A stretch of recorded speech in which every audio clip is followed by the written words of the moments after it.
I just want to mention that the Chicago Tribune has an amazing video and photos on the convention if you all want to visit their website to see some of that good stuff that they captured from yesterday. If you all want to go over your agendas for today, we've had a few changes, very minor changes. The credentials report and the video will be a little later due to some technical difficulties. But again, we're going to start off. We got 2 plenaries today. Then we have lunch. Then we have our workshops, which I hope everybody's excited for. And they've chosen their workshops wisely. After your workshops, you need to be back here in the room, 4 p.m. sharp. If I don't see you at 4, there might be consequences. I'm kidding. All right, so, okay, I got a Melissa Parks is a missing folder. I'm going to put it on the stage.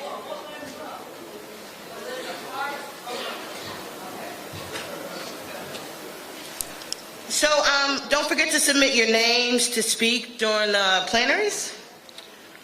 We will continue the list from yesterday, but if you want to speak, don't forget to fill out your slips of paper and give us your name. Get in line. Right now we're going to welcome our comrades from around the world that have joined us today.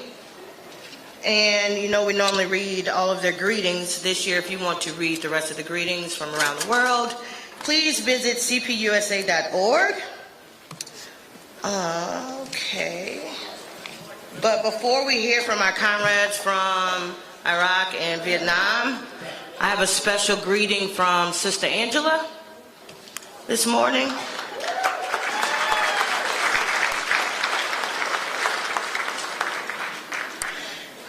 It says, "Greetings to the 30th National Convention, Communist Party, USA.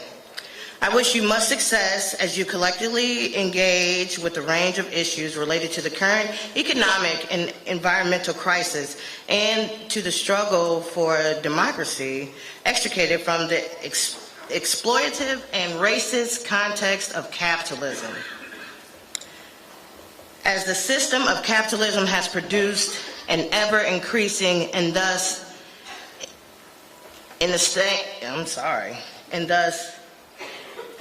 unsustainable need for profits, this process is leading to the rapid deterioration of the very conditions of life on the planet." True. Our movements must reflect a deep understanding of the idea that capitalism, if allowed to move along its logical trajectory, may ultimately lead to global death. The alternative trajectory, the way of life, is socialism.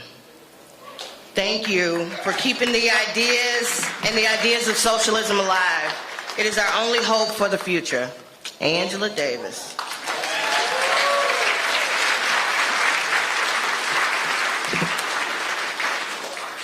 So this morning we will hear a few words from our comrades from Vietnam. Zong, Director General Department for the West Europe and North America, 40 years in the Communist Party. What? And a veteran from 72 to 75. We also have Sue An, the West Europe and North American Department. And we also have Raed Fahmy from Iraq.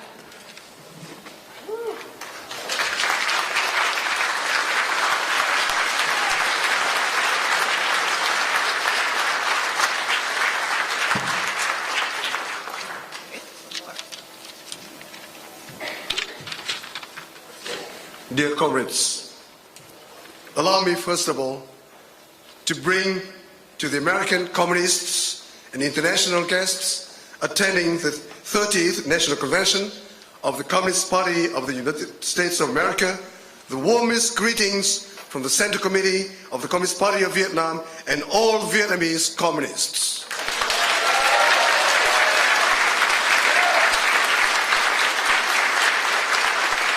Comrades, we come here greatly inspired by the theme of the convention, which holds high people and nature. We have listened to and admired the comments of high quality and the ideas of great caliber that had been made by American communists in a very democratic manner in the discussion topics of the convention. We trust that the convention will be crowned with fine success, thus further revitalizing the party, enhancing its status and role in the American society, and actively contributing to the international communist and workers' movement.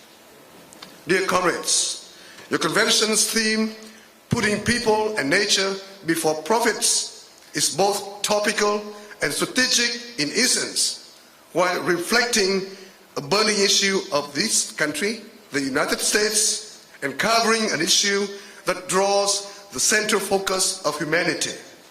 We deeply share your view that, I quote, "The assault on workers is accompanied by an assault on the environment.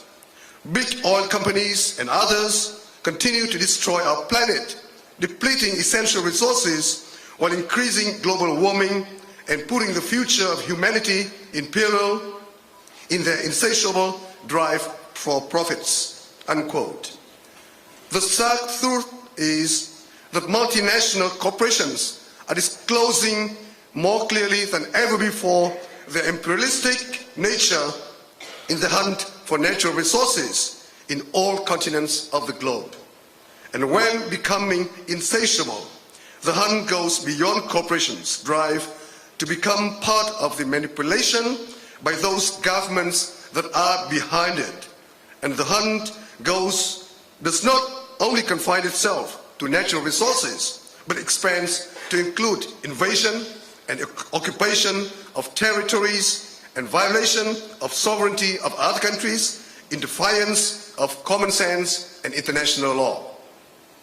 Dear comrades, allow me to avail myself of this occasion to inform you that during these days we are being victimized by the placement of a gigantic deep water oil rig and illegal exploratory drillings within Vietnam's continental shelf and exclusive economic zone by China, escorted by a large flotilla, among them many warships, seriously contravening international law, especially the United Nations Convention of the Law of the Sea of 1982 and the Declaration on the Conduct of Parties in South China Sea, signed in 2002 between ASEAN countries and China. Having turned a deaf ear to Vietnam's sincerity and goodwill to settle the issue by peaceful diplomatic means and to the strong protest by the international public opinion, China has continued its illegal presence, firing high-powered water cannon at Vietnamese civilian vessels, forcefully sunk a fishing boat with 10 Vietnamese fishermen aboard, and increased intimidation against civilian Vietnamese vessels operating in these waters. These acts are inhuman, counter to the ideals of a communist party, and contrary to the nature of a socialist country. The tension on the ground for the last more than a month has remained alarmingly high. As a nation having experienced untold sacrifices and losses for independence and freedom, we thoroughly understand the cost of peace and stability and have therefore exercised utmost self-restraint. In this civilized world, it is unacceptable to have a big power to do whatever it wants, disregarding laws. We badly need the genuine support from international friends and from you, our comrades. In this connection, we are thankful to Comrade Libero Della Piana, Vice President of the CPUSA, for expressing the judicious position of the CPUSA, demanding that China end its illegal acts.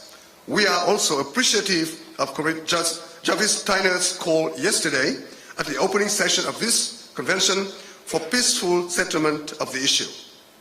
Comrades, present here at this convention, we are joining the revolutionary zeal of American communists, those members of a communist party that has for the last 95 years persistently struggled for democracy, job, equality, and socialism. We feel clearly the sense of communist solidarity and unity And exactly as your convention announcement puts it, I quote, "In unity there is strength. The people united will never be defeated," unquote.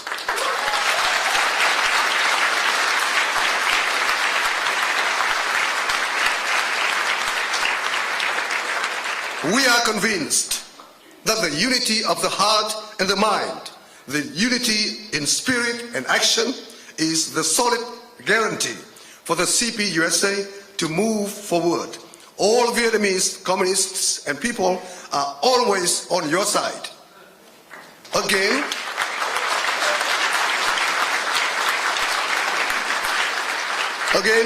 we wish the 30th National Convention of the CPUSA a great success.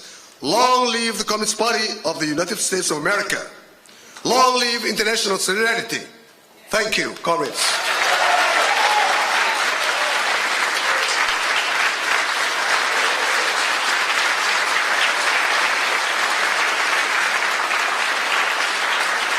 Thank you.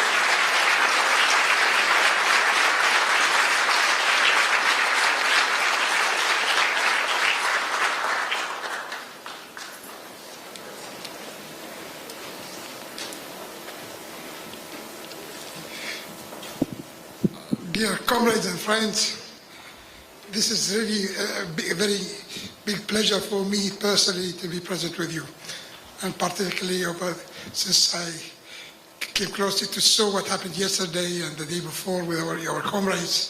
And I think this gives a strong sign for optimism that we see people like you in the heart of capitalism and imperial system, and you, with all your devotion and your spirit, I think this gives a hope for all of us as an inspiring example. May I convey to you the salutation and the heartfelt greetings from your comrades in Iraq, the Central Committee, the leadership of the party, or Iraqi comrades.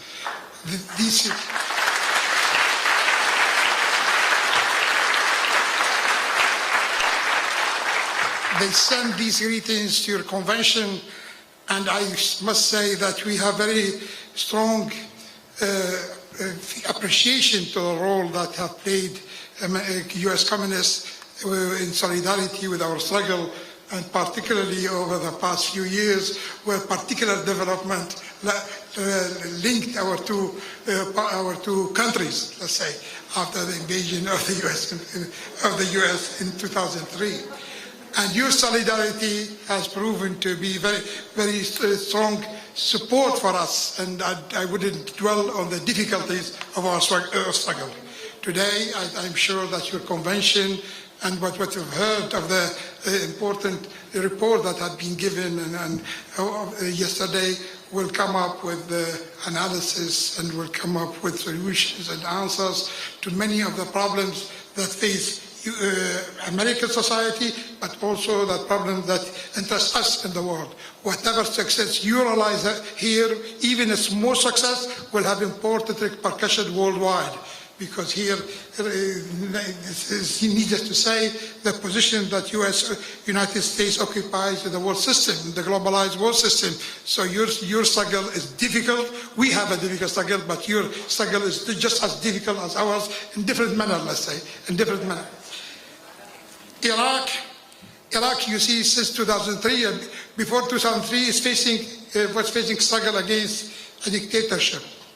After 2003 and the invasion, we wanted change to happen in the hand of the Iraqis. Unfortunately, change has become through invasion. And since the invasion, Iraq has been living through a difficult transition period. And this is transition period where we are fighting to be a transition period toward installing and creating a democratic federal state in Iraq.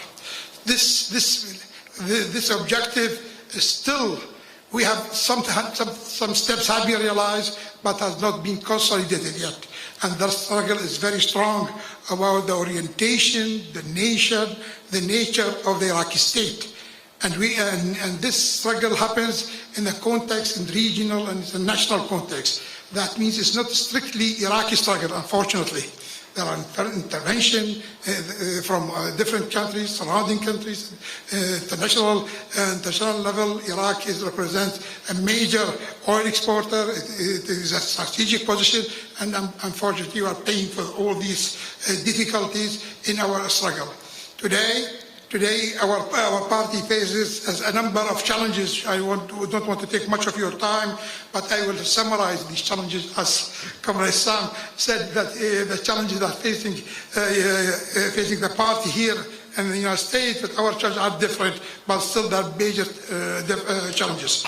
Our first challenge, we are trying to regain Iraq's full sovereignty. And I am talking about full sovereignty. Up to now, though some important step is taken, but still somewhere to go to gain Iraq's full sovereignty. Second challenge, ending all the terrible legacy of 4 decades of dictatorship and also of the occupation. And this is a very heavy legacy. Third challenge is to mobilize all efforts to fight terrorist organizations and their oppressive and obscurantist objectives. They want to install a despotic, repressive, and obscuranting regime in Iraq. And this movement represents a threat, not only a sectarian threat, as some people say, but they represent a threat to all democratic, patriotic forces. They particularly represent to our objective, that is installing a democratic Iraq. So this is a major challenge to us and to all democratic forces. Fourthly, we have built the state. We are deploying efforts, our major efforts to build a civic democratic state.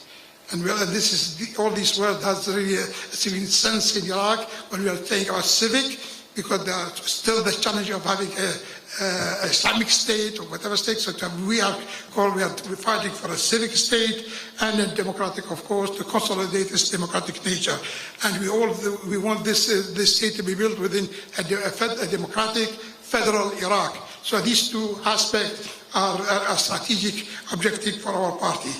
And thirdly, and this is more immediate struggle, that is to reform and change the present system of governance based on sectarian and ethnic quota power sharing system. You see, this is a system that has been installed after 2003. Unfortunately, as well, that was with initiatives from Iraqi groups, but also supported by the US at that time. And this system today is causing problems. Is the root cause, according to us, it is the root cause of the ongoing political crisis in the country. It is the root cause of the failure that we are facing in building a proper state. This is the root cause for the continued corruption that we have in all spheres of life. So unless this system must be changed, reformed, modified, eventually completely, fundamentally replaced by the civic state, Iraq will face its challenges with very difficulty. We don't think success can be achieved as long as this system is there. So we are really fighting. This is our first priority. And eventually, I end with the recent gains by the terrorist organization that are really worrying. The worrying development that have been happening over the past few days.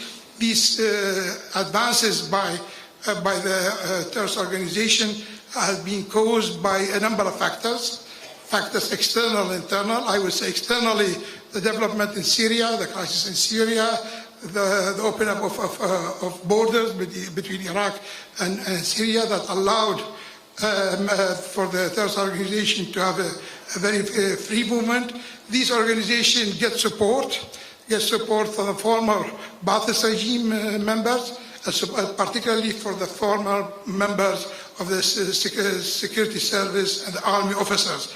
And that's why you see these forces are far from being just volunteers. They are professional army officers, and they are waging this fight over the past few days. And the gains that have been realized really gives a proof of this support. At the same time, they have no need for financial, they don't lack resources, whether financial and material resources. They get support internally and externally from surrounding states. I think everybody knows that Saudi Arabia, that Qatar, lesser extent United Arab Emirates, and unfortunately Turkey contribute to help these forces, that, whether directly or indirectly. But above all, we think that the failure within Iraq are the causes. The division between the forces that are in power, the system that we have just mentioned, the system of power sharing that is in effect, that really doesn't allow to build an effective army units, neither an effective state, that creates the basis for corruption.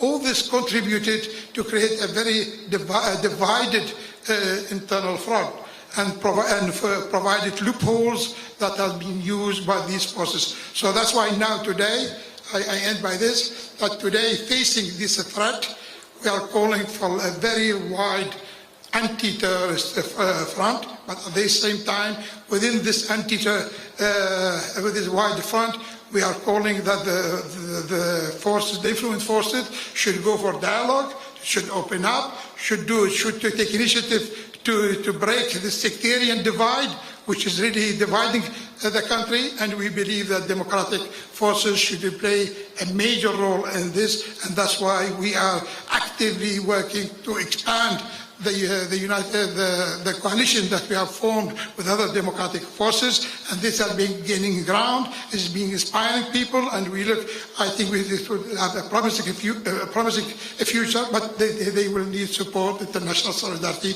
and we are sure we can count on you, and at the same time, you can count on us for any support we can provide. I end by this, and I hope that your conference, your convention will come up with a major result. We are looking forward and the result. I think that our relations will continue to strengthen on many issues. We have common views, and I think this will be beneficial to both of us. Long live the CPU, ASA, and long live international solidarity, and we hope for success in the future.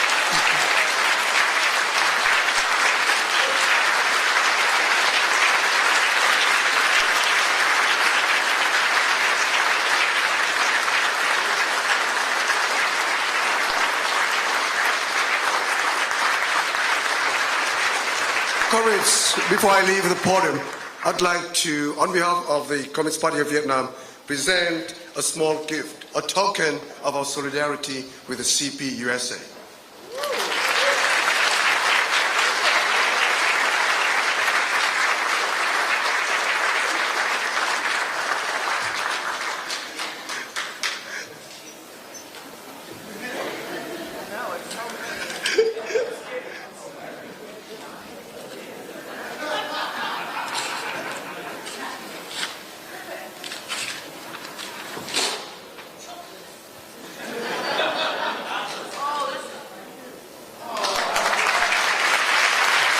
It's Vietnamese ceramic.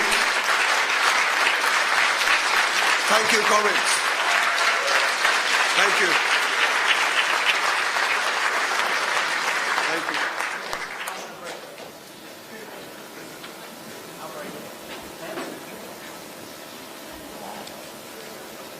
Well, that was unexpected. Hello. Surprise. Thank you. Thank you again. Those words. Before we start the panel, we are going to vote on solidarity for Iraq. So I'm going to propose a solution, a resolution, not a solution. We wish.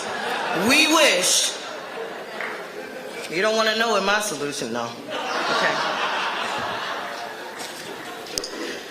At this time of crisis in Iraq, the Communist Party USA, meeting at its 30th National Convention in Chicago, stands in solidarity with the Iraqi people, democratic forces and communists in their struggle against terrorism and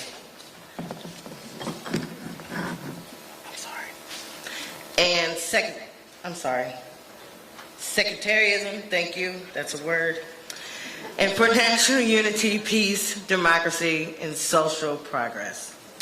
The U.S. government, with us, disastrous invasion and occupation of Iraq, bears a heavy responsibility in destroying Iraq's economic, social, and political infrastructures and creating a political system founded on religious and ethnic sectarianism and strife, with the government incapable even of defending itself against terrorism. The U.S., therefore, has a responsibility to help the Iraqi people in their struggle to defeat the terrorism that is ravaging their country and to preserve and rebuild the nation. But any aid must in no way bolster authoritarianism and sectarianism.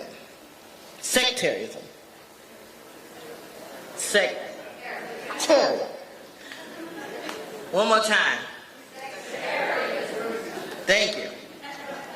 We call on our government to help the Iraqi people restore democracy and national unity by empowering the well-recognized democratic forces of Iraq civil society, its trade union and other civil societies organizations that the U.S. earlier ignored and sidelined, including Iraq's widely respected Communist Party.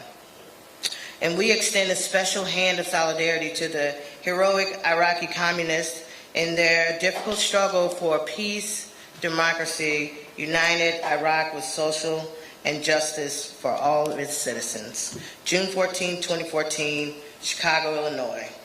All in? All in favor say aye. Aye. Sounds like no no's here. Guess it's adopted.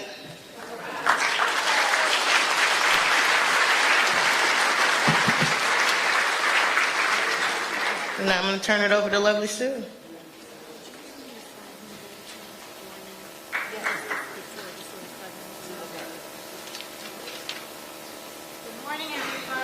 I'm Sue Webb, a co-editor of peoplesworld.org, and we're pleased to start this morning's session with a panel of wonderful journalists and political activists on the role of the media in building movements for social change.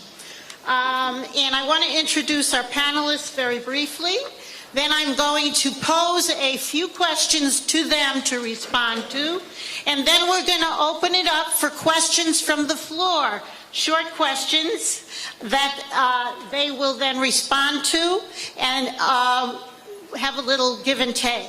So I'm going to just introduce our panelists.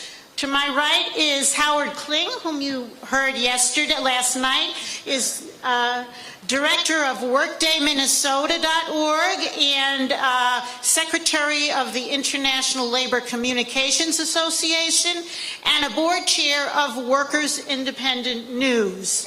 Next to him is Carrie Leiderson. Closer? Oh. Now that's better, right? Sorry.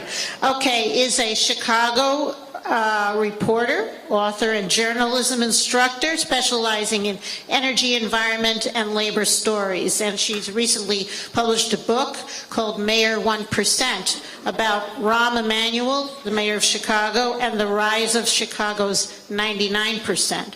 Don Washington, a longtime Chicago political activist and commentator, and in his words, he consults for the forces of good. And he is the front man, he wants me to say, for the public policy, public happening collective, mayoraltutorial.com. And last, Bhaskar Sunkara is the publisher of Jacobin.com, which was just founded in 2010 and has become a leading voice of the American left, as it describes itself, offering socialist perspectives on politics, economics, and culture. So, without further ado, I'm going to pose the first question to the panelists. Does anybody read anymore? Why even bother having a publication or writing for a publication? So why don't we start down with Bhaskar?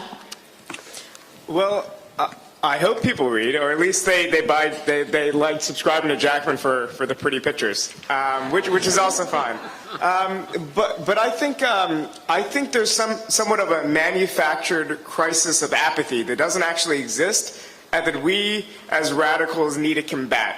So in other words, in the mainstream media, you often hear that, especially among the youth, people just don't care. Like there's this enlightened class of journalists and elite politicians and other people who actually care and actually want to change policy if only the people gave a damn about their lives. Now, I think as organizers, the best thing to remember is that whenever you walk into a situation, you should assume that the people who have been in that situation, who've been living it, probably are reacting rationally. And the first questions we should ask are, why are people responding this way? So if people aren't responding to the media, I think that's more of the fact that the media isn't responding to their needs and speaking at their level of lived interests and whatnot. So I think people are interested in reading about things that actually connect to them. So the challenge is really creating the kind of stories and speaking at a level where you're not either being completely uncompromising, you're not completely not challenging people, but you're also speaking to their lived experience, and that's a fine balance. But I do think people read and care about things just as much now as they did in the past. Thanks, Bhaskar. Don? I think people, I don't know, can you actually hear me? All right. Wow. So here's the thing. People certainly read, they have to, because I tried really hard and I have this be my hobby. Like actually to not be dragged into like public speaking and be in front of people all the time, but there are people, thousands of people every day who read my little blog, who arrange for me to go all over the country to talk about like dry public policy stuff, like privatization. And they bring me out to their universities, out to their campuses, out to their community groups to do like a 90-minute interactive fun thing about that. And there's hundreds of people at these events. So people not only read, they also, when they read, they want to take action. And if we had media that did its job, people would be really engaged and our politics would look very different. But since our media is not good at what it does, people are not as engaged and our politics are what they are. Right? So it's on us to like bring people into the fight, which I love. Carrie. Okay. Yeah, well, thanks for having me here. I think people are, like the other two said, reading really as much or even more than ever, and the whole digital and new media revolution, I'm personally slow to pick up that stuff, so I'm, not one to be an apostle of all the changing media technology, but it really is, I think, getting people to read even more, whether it's through Twitter or on their mobile phones and, just the whole explosion of blogs. But I think the thing that is, and I think there's a lot of fantastic media out there that wasn't out there before, because of all these venues and because you can, something like Mayoral Tutorial, I would imagine, would have been a lot harder to distribute in hard copies, but, now people all over the world can easily read it. But I think the thing that is disturbing, and there's been plenty of analysis and studies on this, is just the polarization of media and the fact that people who are sort of in the middle or sort of don't know where to look for their news, not to mention, people on the right, aren't going to necessarily, there really, I think, is a vibrant, amazing ecosystem of progressive and alternative and left media and labor media, but it is even more so than in the past, preaching to the converted. So, that's probably the most disturbing thing. But I think there's plenty of appetite for reading, so I'm not worried about that. Howard, he's back, I was saying before. So I'll just say something a little different because I agree with all of that stuff. But, I think there's a particular nature of, capitalist development of technology that we've seen that is, basically around social media, the internet, all that stuff, that is heightening productivity. We all know that that's the point of it.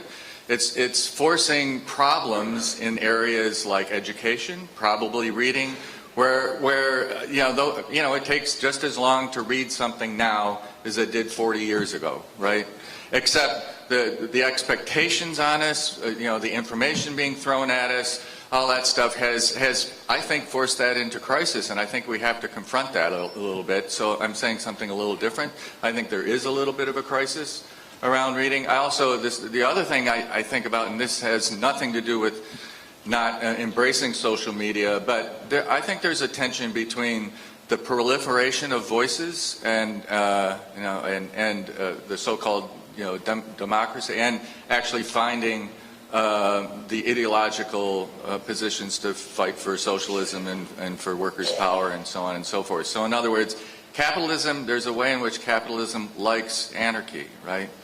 As long as there's a million voices saying all kinds of different things, which is kind of what everybody's excited about the social media, there's a danger there, in other words, that we have to embrace. We have to figure out, ways through that. So finally, I would say, in some ways, did people ever read?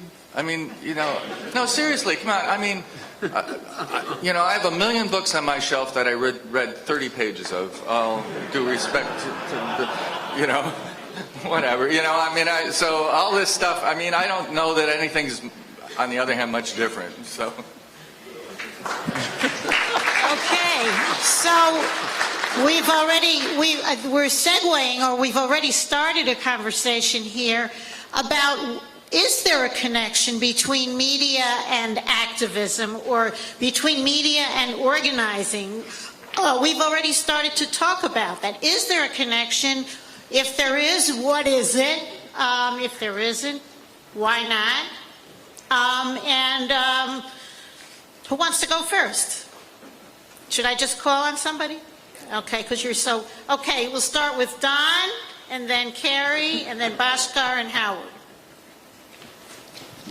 What was the question again? Out of mild curiosity. Is there a connection between media and activism, and between media and organizing?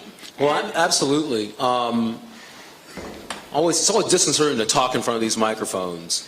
I would say two things about media and organizing and activism. Thing number one, organizing people is really hard. Like, have you ever had 8 of your friends try to go to a movie? Right? And you wind up going to whatever that thing is that no one's upset about? No one's happy with it, but you all go? All right? Organizing money is really simple. If someone gave you $100 to go see a bad movie, be like, that's $100. It's 2 hours, I'll be fine. So media's role, really and truly, is to provide you with information to engage other people. If it stops at just preaching to the choir, like if I just talk to you folks here and you leave, you're like, all right, up, and you talk to your little friends who all agree with you, then you're not doing your job and I'm not doing mine. Right? So it's incumbent on us to talk to people across boundaries of race, class, and political difference, to just engage people, because relationships are what change people. Media gives you the groundwork, supposedly, right, to be informed enough to engage people, to change them, or to make them think, right? And if you're not reaching out to people outside of your circle, then you're failing, and we're failing you. Now, as far as building movement, I honestly think that what it really comes down to for media and building movement and organizing is this. Each and every one of us as citizens has an obligation to learn about issues and discuss and debate them in a way that is sort of like the way you talk about like a Bulls game. Or a Bears game. Or architecture. Or politics. It's not impolite, it's the business of being a citizen. And if you're not engaged in that, then you're not helping. And media's job is to provide you with a platform to speak from some facts and to be willing to actually have an argument, but also be willing to listen to arguments. And that's the thing that actually scares me is I talk to a lot of people who just can't listen. And sometimes I worry that I'm not listening. You know who you are. Those of you not listening. And it's really important to remember that you have some common ground when you talk to people. You have to build relationships, and you have to use the knowledge you have to get someone to change. If you walk up to someone and go, you are an imperialistic prick rat bastard, a terrible person, you'll never change and you're oppressing me. That's true, by the way. I don't think that person's supposed to listen to you. Right? That person's supposed to slap the taste out of your mouth. But if you used your media and your knowledge to actually build a relationship with that person and talk to them, then over time you can move them in a direction that is actually human. Because we're all afraid of the same things. How we react is what our media supposedly help us do. And I didn't know that answered the question, but I feel great saying it. Okay, thanks, Don. Carrie, and then Wendy will get you, and then Bhaskar. Yeah, I think Don really summed it up. That was fantastic, and I agree with all of that. I think just in terms of the way media is changing, a lot of advocacy or activist groups, from mainstream environmental NGOs to unions to all different more grassroots groups, partly because media's, mainstream media has been kind of shrinking and imploding. Groups with an agenda, I think, are doing actually a lot better job and a more intentional job of producing their own media, and a lot of that is actually really high quality. So I think there's definitely a role for that type of media that's produced with an explicit organizing purpose. But I think it's also important that people, when they read that stuff, keep in mind that it is playing that role, and there may be things that are left out or have some spin on them for that reason. And kind of like Don said, I do think there is still really a role, or the main role for the media is, I would never use that old word objective, which never really fit. But I mean, I think there is, media can provide or should provide analysis and come from, an underlying goal of social justice and human rights and all of that. But in terms of actual organizing and, the sort of strategic nitty-gritty that groups working on an issue have to deal with, I don't think media should be part of that. And I think it is, media should provide the information and help, light a path to a better world. And then hopefully people will take it and run with that and share it and also interact with it and, keep informing people who are producing media about what they're doing right and wrong and what the issues are. Let me call on Howard first, and then Bhaskar. So my lens in particular is working a lot with the labor movement, and so the relationship between the first question, what I'm thinking about is, what do we mean by media? And of course I agree with everything that's been said already, but when I think about it, I'm thinking about this fight I'm always fighting with other people, of course, around trying to have longer form media, provide news sites and so on, not particularly Twitter or Facebook, even though we do all that stuff, right? And there is a tension. There's a way in which when people hear media now, and particularly in the labor movement, it's just all the short stuff, right? And so obviously there's a relationship between that media and activism and organizing, because it's, they support each other, right? When something happens, people are using social media and that sort of stuff to get the word out, and we have all those examples of how great that can work, including Egypt, Wisconsin, Occupy, etc. Right? Not to mention all the smaller individual struggles, but someone I read, never mind who said it. You can't organize in a vacuum, and the problem. So at the same time, I still think there's a need for longer form, media that brings a consistent message, a consistent analysis, or even a variety of analyses, that help people understand the world as they're moving. So there's a relationship. People in motion, want to find out what the world is about and are ready to change their minds. So if there's no organizing going on, if people aren't in motion, they're not going to read anything that we might write, right? But on the other hand, if there's nothing there for them to find once they start to change their minds, that's also bad. So, so what I'm putting forward is it's a real argument with the labor movement. They really don't respond very well to the idea of longer form kind of things. I mean, it's really hard. It's all about organizing and short form stuff. And so I think there's a tension, really. Well, then segues right in, I think, to Bhaskar. Go ahead. Yeah, well, I think that left media and organizations our organizing projects need to be intertwined. So in other words, just passively consuming or reading a publication is obviously not very useful. It's a very soft social tie, but actually having those people maybe use the entry point of information and knowledge and opening their horizons, and then realizing that they need to join an organization, they need to be active, they need to form those deeper, real connections, I think is important. And I think beyond that, internally to the left, media is important because it really fights this sort of division of labor that often happens within movements, which is analysis is left to some people and the grunt work of organizing is left to others. So I think it's really important that, in other words, we all know, of course, that the ways in which the predatory forms of finance capital today are impacting our lives negatively. But many of us can't explain with any degree of detail or depth what exactly the mechanisms of finance and how they actually work. But we know some of the worst aspects of it. We don't know how it functions in society as a whole and how there's real alternatives to it.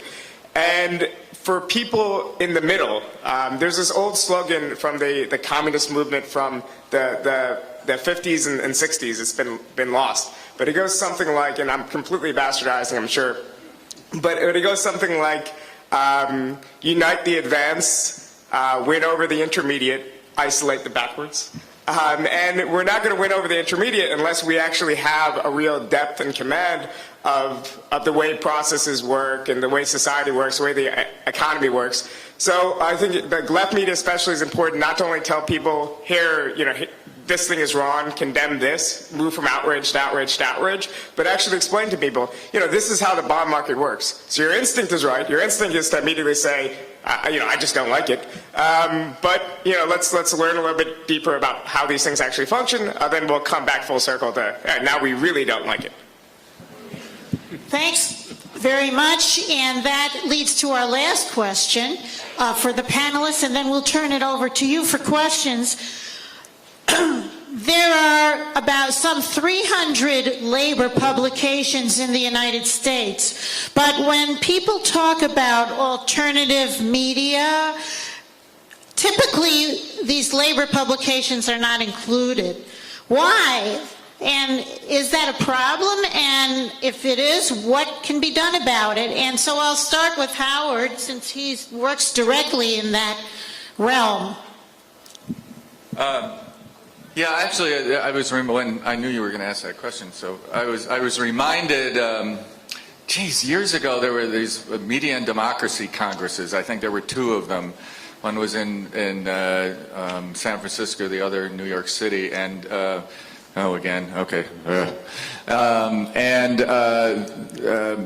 were a lot of labor publications at this, and it was kind of like the beginning of things like Alternate, if you know what Alternate is, came out of that and whatever. But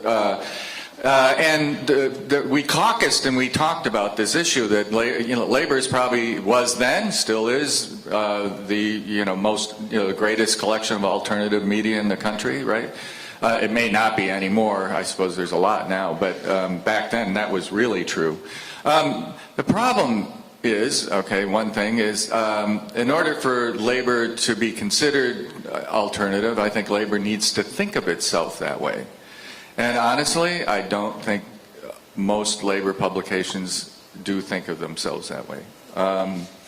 And I, with many exceptions, but and I'm in the International Labor Communications Association, been associated with that for a long time, and this is that's not always a comfortable thing for people to hear, that we're alternative. Sometimes people want to be mainstream, right? They'll just say, no, I don't want to. We're not alternative. We are. There's a lot of, but mostly it's a lack of a class perspective, I think.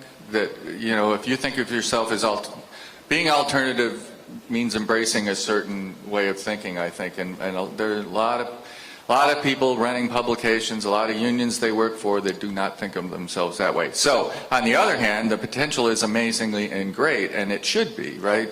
So that one of the struggles is how to grow that, how to grow, get people to embrace the idea that they need to talk to more than just their members. That's one of the things, right? I mean, when you're not an alternative, you're only talking to your members, maybe their families. There's a lot of stuff around that, particular things. So, to think broadly, how to talk to the broad public of workers is one of the ways to think about being an alternative. So, Thanks. Why don't we go to Don? Wow. So I've got to follow the master. Never an easy thing to follow. I might be wrong, So. But who would know? I know. So I would start by thinking it starts with, it's certainly a problem, but I think it goes to how labor is perceived by like regular, ordinary, boring people, like the rest of us, the people who are not in this room. When you ask someone how they feel about unions, there's always that story about those lazy union guys, and I'm not going to tell you, you know the stereotype. Union thugs, teamsters. Or they're lazy, one of the two. One of those things. They're either thugs or they're lazy. I can never figure out which. All right? Lazy. So this is the thing. It's the master. Lazy, he says. No, I said lazy thugs. Oh, lazy thugs. They can be both. It's like the Bush admin. Are they evil or stupid? They can be both. They can reach for more. So I would say to you this. It's about perception. So I think that a lot of people in the mainstream media, when I talk to my reporter friends, they only think about labor when they're thinking about like strikes or benefits or wages, right? It's almost like a ghetto in of itself, right? It's not about like a vision of a better world where people actually have equity. And what's really interesting in all this discussion about income inequality has made the Fight for 15 stuff and made the minimum wage stuff or the living wage stuff like transcend all these borders and start to have labor play more of a role. But people still think of labor publications as like, that's where you go to hear about strikes. It's not where you go to hear about justice. It's not where you go to hear about equality. It's not about a vision. Now, groups like Jobs with Justice and those sort of groups who are talking about a vision, you'll see that people cover them very differently. And labor that's engaged with them, that can be a bridge to actually change the way you think about things. I think that what's happened with labor publications, or what's happened with the way people think about them, is you don't read those things to hear about a broader, better vision of how the world should be and how being active in those things can make that happen. You just don't hear about it. And if that's going to be a shift to where you start thinking about labor as alternative media, because I think it is, then it's important, it's incumbent upon the people who run that media to engage the world in that way. Right? We're not talking to you about like the fact that the city of Seattle has $15 minimum wage eventually at some point. That's not what's important about that. That's not the important thing. The important thing is that we have living wages so that people can feed their children. We have living wages so we have a society that reflects our better values. If you had a publication that sounded like that came out of the Teamsters, we would think of Teamsters differently. But the Teamsters don't sound like that when you talk to them. And that is the problem. If you want to reflect those values, if you have those values, you got to reflect them. And your media should reflect them. If they don't, then that allergy to labor will just stay where it is. So it's on us, as people who influence those folks, to make that happen. It's on them to want to make it happen. Thanks, Don. Bhaskar?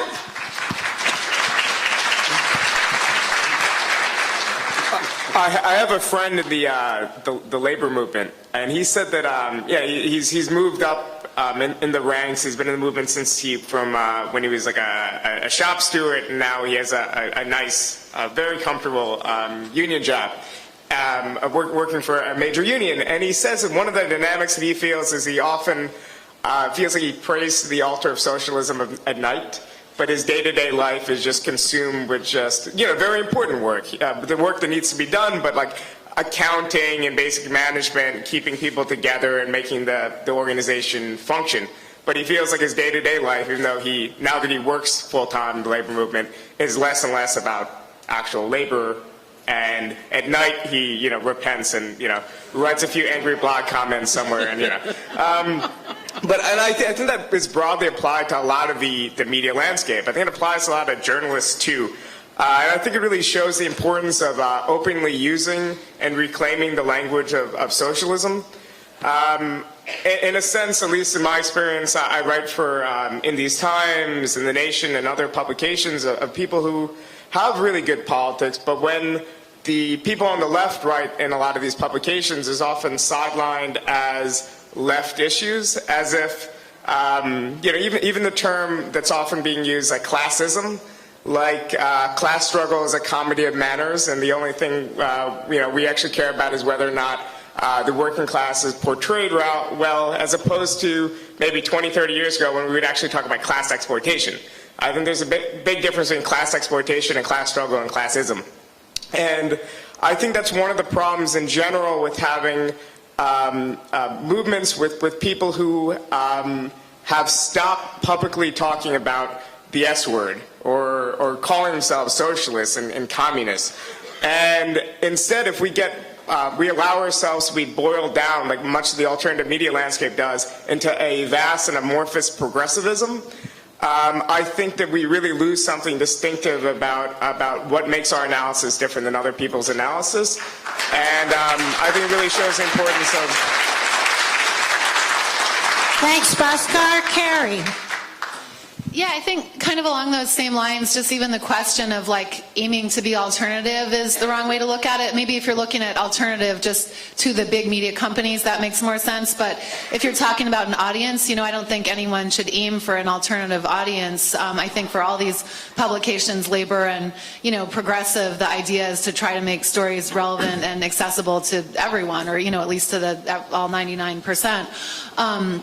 And I think with labor, just pragmatically, with labor publications, it is a lot of insider baseball, and there's definitely a need and a role for that to communicate with members and educate them about their own struggles. So, I don't think it's realistic to ever have a mass readership for individual unions' publications, but, maybe there's a role for getting sort of more collaboration or individual broader stories from the labor press out there into other outlets. And, I think the conversation also gets at the danger of just putting ourselves in all these different buckets or cliques. A lot of, I think what people see as the alternative media, there's a sort of assumed cultural identity and political beliefs that, might not apply to a lot of union members or vice versa. So, I think really that goes to the kind of segmentation of the media too. I mean, I think we need to just do a better job of kind of elevating important stories and issues and, breaking through whether it's where it actually is in a labor publication or quote unquote alternative publication, and just getting it out there. Thanks, Carrie. I'm going to put on my other hat as a co-editor of peoplesworld.org for a minute, just to say that I think that what we've just talked about here really highlights the unique role and mission of peoplesworld.org, because I think we see our mission as bridging that gap that's been discussed here, and providing that voice for the voiceless, voice for the working class and the labor movement, combining it with the deeper analysis that people need to as a tool for activists, whether in labor or any other movement, or people who are just getting involved or getting interested, a tool for them. And also that deeper understanding that Bhaskar talked about, and the vision of socialism and what it might be, but giving the tools for so giving that voice, bridging the gap between labor and what labor publications maybe can't do, because they do have a certain more limited mission, and providing that broader, deeper vision, and then the tools for organizing and for that understanding and vision of socialism and transforming society in a more fundamental way. We're going to talk more about that in the next part of this plenary. I think we have time for maybe two more questions. Two questions from the floor. We'll see how if you have a brief question, please stand up and I'll just pose your question. And I see David. Maybe just talk loud Can you, no? Go to the mic. Okay, and if somebody else wants to ask a question, go to the mic so we can expedite it, and we can have maybe two. So if somebody else has a question, go to one of the mics. David, from New York. Good morning. Can everybody hear me? Get closer. My question is, well, you know, I'm not a media person, so I'm not familiar with some of all these discussions, but aside from the net neutrality issue that's sort of been in the news, there doesn't seem to me to be a campaign to democratize media, the establishment, the television stations, radio, for example. You know, many countries have laws that say during election time, media outlets have to allow a certain amount of time for parties and electoral candidates to get their message across. We don't seem to have that here in the United States. And so I'm wondering, why is that campaign missing? Or perhaps I'm missing it, I don't know. You know, there doesn't seem to be that kind of campaign to democratize media in our country, the television, the radio, and so on. Thanks, David. Anybody want to respond? Carrie? I can give just a really quick, you could talk for hours about that topic, but a really quick answer is there used to be much stronger campaigns against media conglomeration, and in a way, you know, the way media has changed has actually democratized media in spite of, you know, the big companies. TV is a little different. TV and radio are a little different, but at least in terms of print, you know, that struggle is not that it's not important, but it's less important since there's so much ability to just put your media out there without going through the mainstream gatekeepers. Anybody else want to quickly comment? Bhaskar? Yeah, I would just say really briefly that there's a funny way in which the logic of neoliberalism, which tells us that we could all have a voice within like a little margin, so we could all have our little blog or whatever. It's kind of a fake democratization, and I think that has also partially undermined the idea that there's really massive media conglomerates that should be broken up and expropriated, and we should, you know, change the media landscape and democratize it in a more profound way. Okay. Yeah, real fast. I mean, absolutely right. I think that's right. You know, basically the neoliberal agenda has had as one of its things the media, right? I mean, the concentration of the message is so powerful now, and it's so hard to fight it. There used to be all these things. I don't think people know how to even fight it other than to have their blogs and do the you know, the internet way and everything, but you know, it definitely needs to be restarted. I would say something to think about is that one of the ways that the powers that be, and you can call them whatever you want, neoliberalism, corporate, you know, hegemony, etc. One of the things they use media to divide us from each other.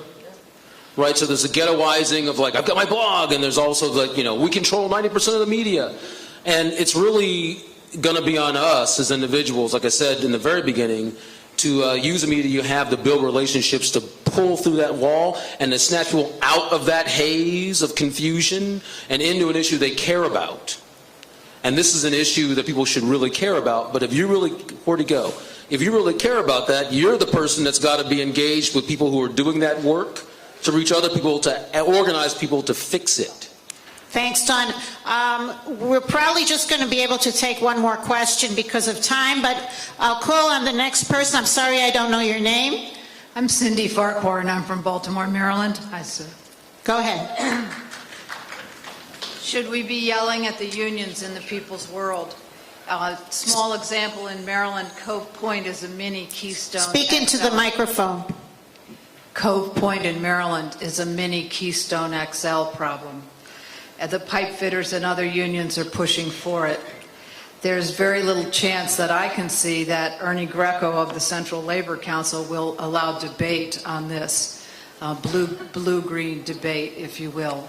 Should we be yelling at the unions in the people's world? Should we be yelling at the unions in the people's world? Oh, the lack of okay, who wants to comment? Bhaskar? Yeah, I mean, I would say we shouldn't be yelling at the unions. We should be yelling, in this case, at a select group of union leaderships. I think many unions have actually moved in radically more progressive ways over the past decades, 2 decades on the environment.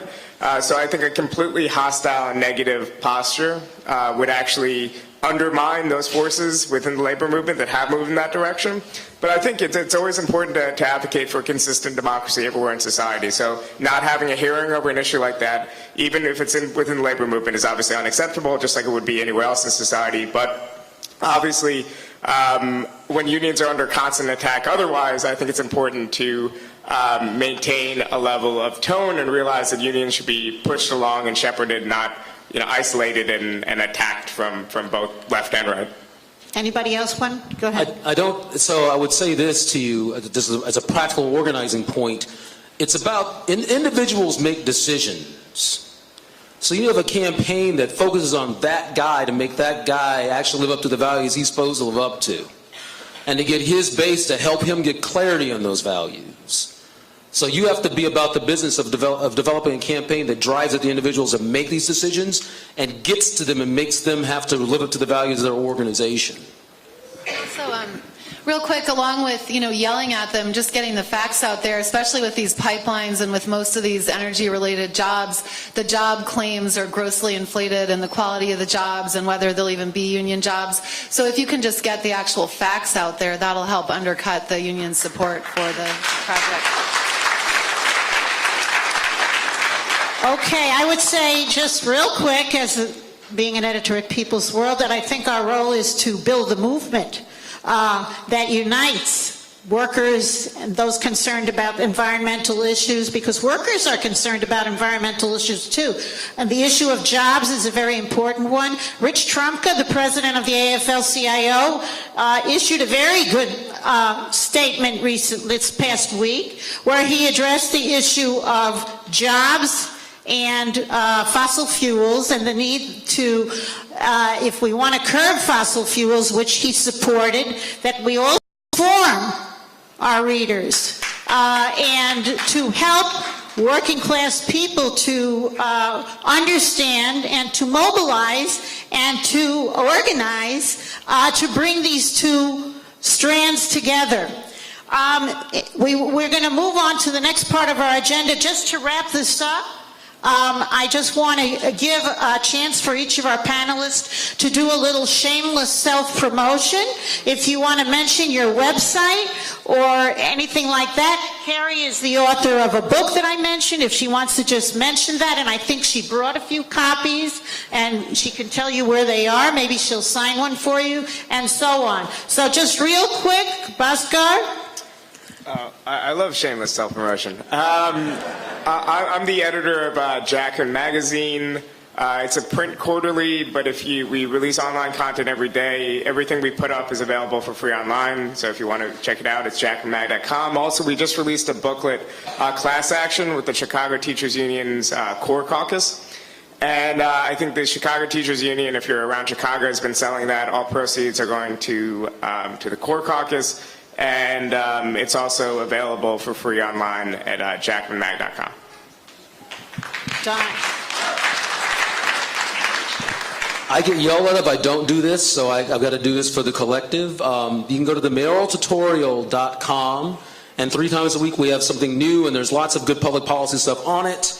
And at some point in the not too far distant future, we'll be doing a thing called Media Quotient, making fun of the Sunday morning television shows where you actually know less when you actually watch them. Thank you. Yeah, my book is called Mayor 1%, and I do have some copies for $10 if anyone's interested. And if you just Google Haymarket Books, Mayor 1%, it should come up. And also, I have a book about the closing of the coal plants here. It's a free ebook and also hard copies, and we're actually doing a reading or an event Monday night in Pilsen here in Chicago, so I have flyers if anyone's interested in that. So you're going to be sticking around for a while?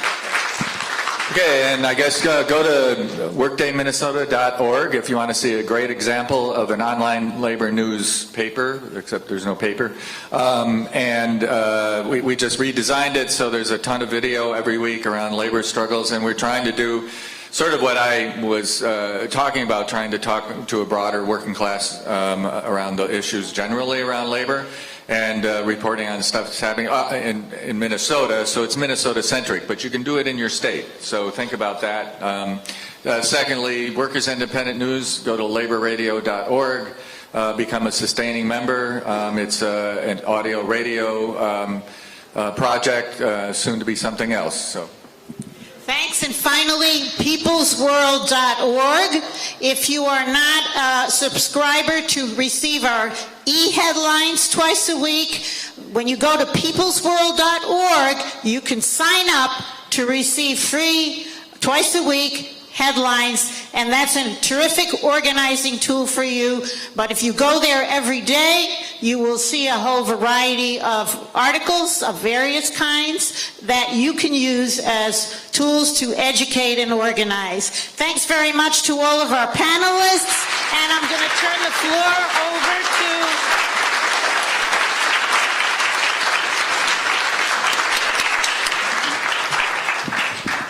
That was really a great panel, wasn't it? Let's give them another round of applause.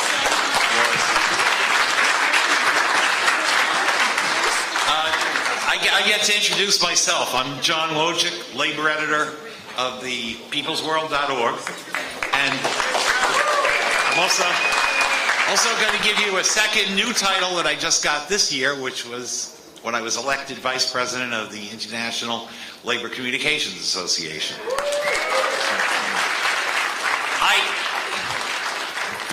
Don't panic, this isn't going to be one of those long opening reports. In fact, I have no facts and figures about growth or decline or anything else to tell you about. What I do want to mention, though, is bring people back just quickly for a second to the late 1920s, early 1930s, New York City. A lot of Polish, Italian, Irish, Jewish immigrants flooding into the city in those years. The streets were dug up from the Bronx all the way down to Brooklyn, Manhattan, Queens, because they were building and consolidating, the largest subway system in the world. Well, people were active in those tunnels and in those stations that were going up and on the elevated lines, doing three things at once. There were teams of people that went to workers and sold them a subscription to the Daily Worker. Then they got the second slip that they were handed was a membership card for the Transport Workers Union. And the third thing that they got handed was a membership card to the Communist Party. And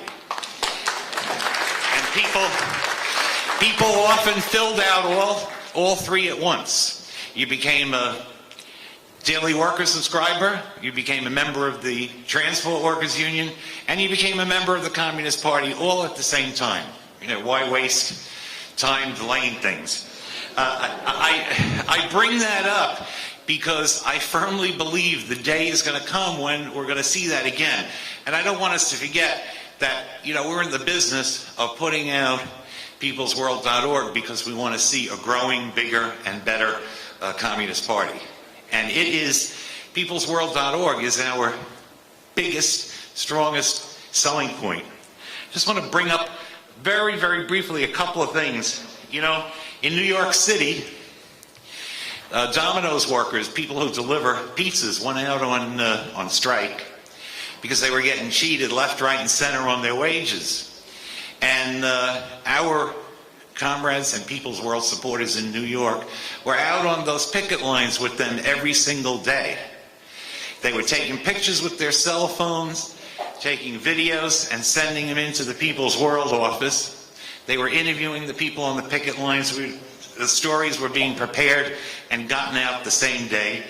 Those people who didn't have mobile devices on that picket line got printed copies that people ran off in the New York office. And when that strike was over, and when there was victory, by the way, 7 of the strike leaders joined the Communist Party, all at once. So, the day is going to come when what they did during the 1920s and 30s, it's going to happen again. And there are so many examples, how this dynamic works. Lockouts has become a big favorite tool of the ruling class the last couple of years. You start to make plans to replace the workers, hire people who are going to come in as scabs, lock everybody out. This happened to the sugar workers in Minnesota, who eventually then had a caravan, a bus caravan, that traveled around through the Midwest. And you know, people on that bus contacted the People's World from the bus at every step of the way along the route to report on what they were doing and send us pictures of the protests. When the Romney-owned company was shipping jobs overseas to low-wage places in Asia, and the workers built a tent city there to protest, they were again on the phone sending pictures as they were constructing the tent city, because they knew that the People's World was covering and supporting that struggle, you know, right from the beginning. When Alec, everybody knows Alec, right? The big, okay. Well, what we think of Alec, obviously, it's a big boo. They had their big birthday bash here in Chicago. And People's World did an expose on how the schedules that they put out were fake. They had fake public schedules and real schedules. The real schedules involved secret meetings where they were planning to introduce state-level legislation to kill ecology programs all over the place, to kill clean energy programs all over the place. When we did that expose, EcoWatch, you know, which is one of the leading magazines in the country and online clean energy and climate change sites in the country, they printed our stuff on their front page. They participated with us in a Google Hangout. We had this great panel just now and that beautiful panel last night with workers who are involved in the struggle. As great as they were, they didn't come to us. They didn't sit here. Do you think for 1 minute that they would be sitting here if they themselves and the movements that they were a part of weren't getting something from us? Why bother with the... They're not associating with the Communist Party because we believe in truth, justice, and the American way, even though we do. But they're associating with us because they get something from our biggest and best and most obvious product. That's the People's World, peoplesworld.org. And by getting something out of that, they come closer to us, and we grow ourselves in influence and in size. I just want to close. You know, Sam yesterday laid out all of these great and important challenges that we have to face, and I think there's broad agreement on that list of challenges. But I would suggest that we'd be out of our minds to attempt any of those challenges unless we use as a starting point, how does peoplesworld.org fit into the plan to continue meeting those challenges and to really meet them at a higher level. So I think that's so important. And my closing plea is, if anything happens at this convention, please let us not leave here without, for the first time, having the best ever plan. And that be the big question. How do we use the People's World to build the movements? How do we use it to build the party? How do we do that as collectives?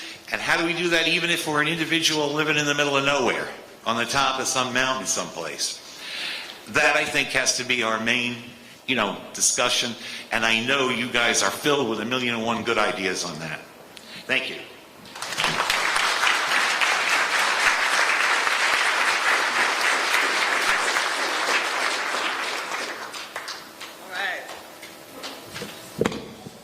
Well, we got 10 minutes because we want to thank John for starting us on thinking about how do we use the peoplesworld.org to further the movement, whether it's low-wage workers, climate change, racial equality, or other movements, but building the party and the movement. So right now, we're going to have 10 minutes of table talk. So if you're back there in the chairs, talk to your neighbors, get in a circle, talk to 4 folks on the side of you. If you're at your tables, turn around and start talking peoplesworld.org.